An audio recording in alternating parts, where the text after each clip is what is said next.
Regardez bien, il finit d'acheter et ensuite il oublie son sac. La fille essaye de l'appeler, mais il ne regarde pas derrière. La fille continue de l'appeler quand son second, qui est là, la fait taire et dit « Qu'est-ce qui se passe ?» Elle lui dit « Le monsieur a oublié son sac. » Mais en même temps, ce qu'il a fait va vous surprendre. La fille voulait l'appeler encore. Mais il la fait taire et dit « Tais-toi, il faut qu'on fouille ce sac. Peut-être qu'il y aura de l'argent dedans. » Mais la fille lui dit « Pourquoi tu vas fouiller un sac d'autrui ?» Il lui dit « Attends juste. » La fille voulait appeler le monsieur encore. Mais il l'empêche et dit « Hé, tais-toi !» Et en même temps, il ouvre le sac du monsieur et commence à fouiller.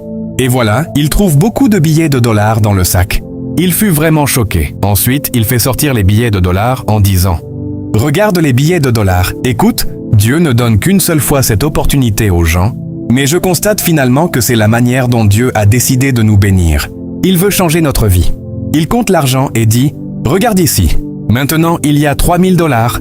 Donc si nous partageons 1500 et 1500 dollars, alors notre vie va changer. » Elle lui dit « Est-ce que tu t'entends parler? Donc tu me dis de rester en complot pour voler l'argent d'un client? Pourquoi tu es comme ça? Est-ce que tu sais que peut-être cet argent peut être l'argent d'un projet pour lui? » Elle dit « Non, moi je dois aller rencontrer ce monsieur pour l'informer que son sac est ici. » Mais en même temps, lui, il lui arrache le sac. La fille lui dit « Le monsieur a payé beaucoup de choses et il a oublié son sac. Et tu ne peux pas le chercher et le lui remettre. Mais pourquoi?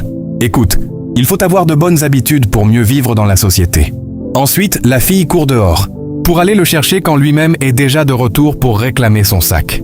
Il réclame, mais l'autre dit au monsieur « Est-ce que vous voulez encore du shawarma ?»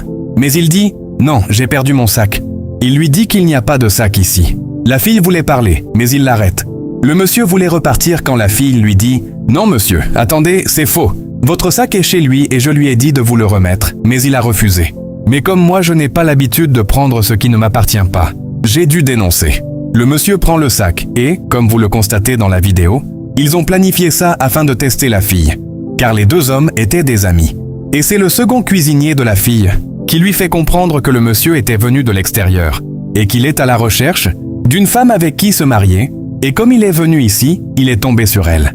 Le monsieur dit à la fille « Depuis le jour où je t'ai vue, pour ne pas te mentir, tu es vraiment jolie. Donc j'ai planifié ceci avec mon ami pour te tester, car il m'a déjà parlé de toi. Donc je t'aime énormément. » La fille dit « Monsieur, je vous comprends et je vais y réfléchir dessus pour vous donner le compte-rendu. » Le monsieur leur a promis de revenir le soir. Les amis, soyez câblés pour la suite et écrivez partie 2 en commentaire pour voir la suite de la vidéo.